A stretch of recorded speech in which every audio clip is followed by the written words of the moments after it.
Hello बच्चों। अगले lecture में बताए थे फिल्ट्रेट। फिल्ट्रेट कैसे होता है, कौन सा प्रेशर लगता है, कैसे छनता है। ठीक, फिल्ट्रेट बनता है।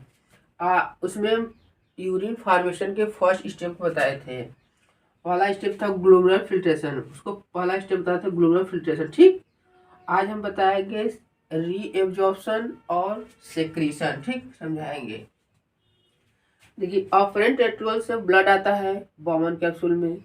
जब बॉमन कैप्सूल में ऑफरेंट रेट्रोल आता है ना, तो ग्लोमेरुलस का रूप ले लेता है।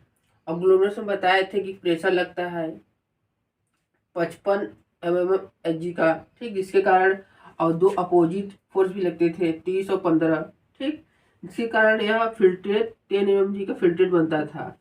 जो यह फिल्ट्रेट बनता था ना, इसमें बहुत सारे लाभदायक चीज भी या केमिकल इलेक्ट्रोलाइट भी छन जाते, फिल्ट्रेट हो जाते थे। लेकिन अगर ये पूरे जितने भी फिल्ट्रेट न्यूट्रिएंट बाइकार्बोनेट पोटेशियम और वाटर अगर पूरा पूरा यूरिन फॉर्म में निकल जाए तो बहुत सारे डिजीज होने की संभावना हो जाएगी। वाटर बहुत ज़्यादा मात्रा में निकल जाएगा तो क्या हो जाएगा, डिहाइड्रेशन हो जाएगा बॉडी में। ठीक, इसके लिए इस वाटर को जो फिल्ट्रेट द्वारा छन गया है वाटर फिल्ट्रेट में, उसे री एब्जॉर्ब कर लिया।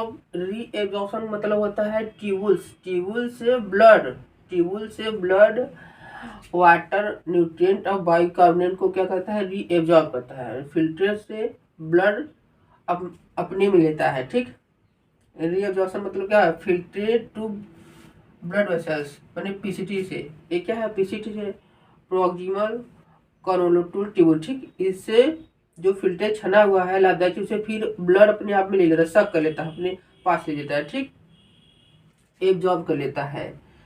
ब्लड भी एब्जॉर्ब करते से री एब्जॉर्प्शन करते हैं, क्योंकि जो ब्लड द्वारा छना बोमन कैप्सूल में आया पीसीटी में बहुत सारे न्यूट्रिएंट को ब्लड फिर वापस ले लेता है अपने में। ठीक, क्योंकि पूरा निकल जाए दिक्कत हो जाएगा। क्या क्या लेता है, देखिए न्यूट्रिएंट लेता है।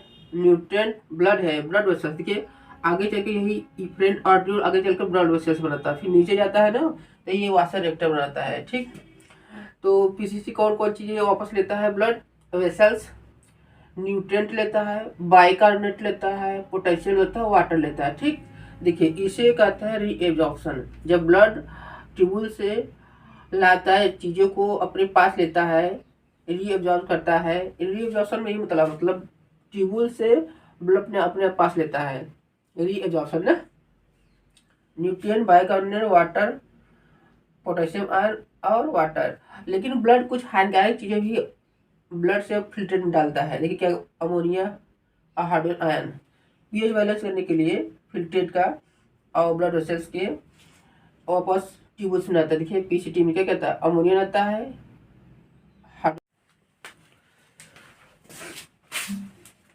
देखिए रिएब्जॉर्प्शन हो गया ना, यहाँ से वाटर का रिएब्जॉर्प्शन हुआ ब्लड द्वारा, एक कंपोनेंट द्वारा। ठीक, अब देखिए सेक्रीशन। सेक्रियन तीसरा पॉइंट है ना। यूरिन फॉर्मेशन में 3 पॉइंट होते हैं, ग्लोमेरुलर फिल्ट्रेशन, रीएब्जॉर्प्शन, सेक्रीशन।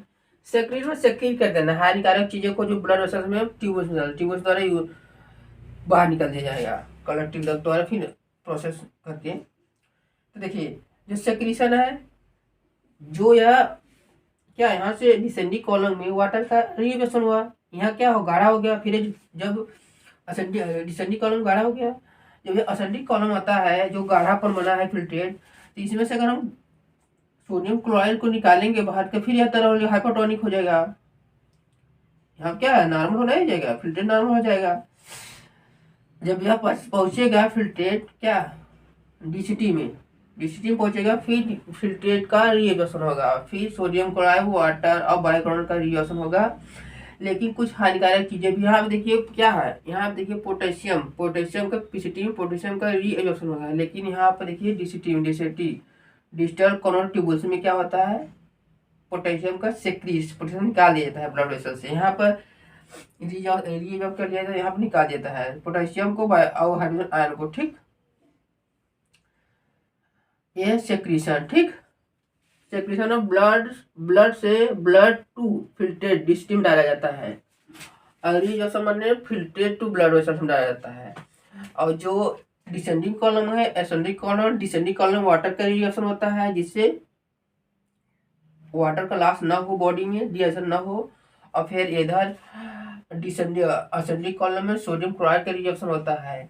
जो डिसेंडिंग कॉलम है केवल सोडियम क्लोराइड के लिए, सोडियम क्लोराइड के इन परिबल होता है, मतलब यहाँ से सोडियम क्लोराइड नहीं निकलेगा, केवल वाटर निकलेगा। और जो असेंडिंग कॉलम है यहाँ से वाटर नहीं निकलेगा, यहाँ से सोडियम क्लोराइड निकलेगा, लेकिन एक्टिव एनर्जी लगे, एक्टिवली पैसिवली रीअब्जॉर्ब किया जाएगा ब्लड वेसल्स द्वारा, वाटर के द्वारा। ठीक, फिर जो चीजें बचेगा, जो फिल्ट्रेट बचेगा उसे यूरिन फिर बाहर निकाल दिया जाता है। जो कलेक्टिंग डक्ट है, कलेक्टिंग डक्ट से भी यूरिया को क्या सेक्रेट किया जाता है मेडुलरी रीजन में।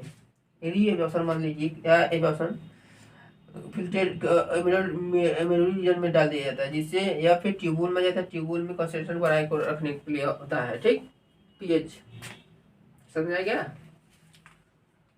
यही है, पहला स्टेप था ग्लोमेरुलर फिल्ट्रेशन, दूसरा रीएब्जॉर्प्शन, तीसरा सेक्रेशन। Thank you.